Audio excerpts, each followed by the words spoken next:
Visite d'un véritable patrimoine, témoin des traditions de la vie quotidienne. Nous sommes à Salviac, dans le Lot, pour se suivre le guide au musée du machinisme agricole de la Bouriane. Le maître des lieux, c'est Benoît Jouclard. Bonjour Benoît. Bonjour. Un enfant qui n'a pas grandi, qui nous fait découvrir ses jouets tout au long de cette semaine. On a vu tout ce qui était engins agricoles, les voitures avec la Ford T hier. Et on va s'intéresser pour la suite aux deux roues. Là aussi, vous avez une jolie collection. Tout à fait, oui, il y a une belle brochette, comme on pourrait dire. Donc là, on se trouve dans la partie moto, cyclo. Donc là, on est devant un triporteur Peugeot de 1954.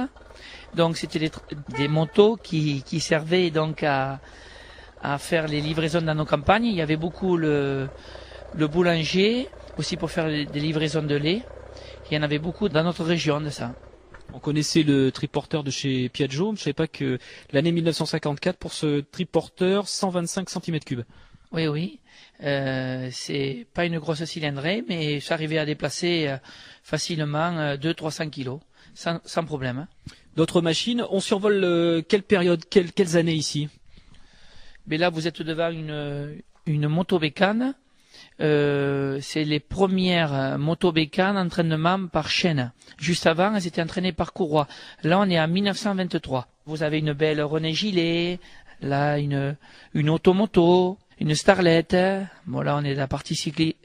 Il y a une France Sport, il y a un tandem. D'avant la guerre, on a pas mal de deux roues et on va aller voir maintenant la série Solex. On a recréé toute l'évolution des Solex. Le temps de changer le bâtiment et on s'y retrouve dans un instant. Quelques spécimens de Solex, de vélo Solex, puisque le vélo Solex c'est dans la mémoire collective des Français. Ah, tout à fait.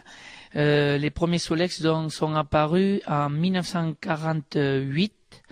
Donc là vous êtes devant les premiers Solex de la dernière année de fabrication. Alors Solex c'est un modèle ou c'est une marque au départ? Solex c'est une marque et la marque Solex. Vélo Solex, donc là vous avez toute l'évolution. Le cadre est différent par rapport au 3200, au 3800.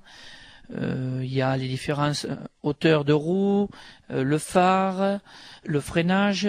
Ça a évolué d'année en année. On va préciser une chose pour les moins de 20 ans qui nous écoutent. Le Solex, donc le moteur sur le guidon, entraînement avec un galet. Voilà, entraînement par galet sur la roue avant. C'est vrai que c'était un petit peu casse-pipe. C'était une habitude à avoir.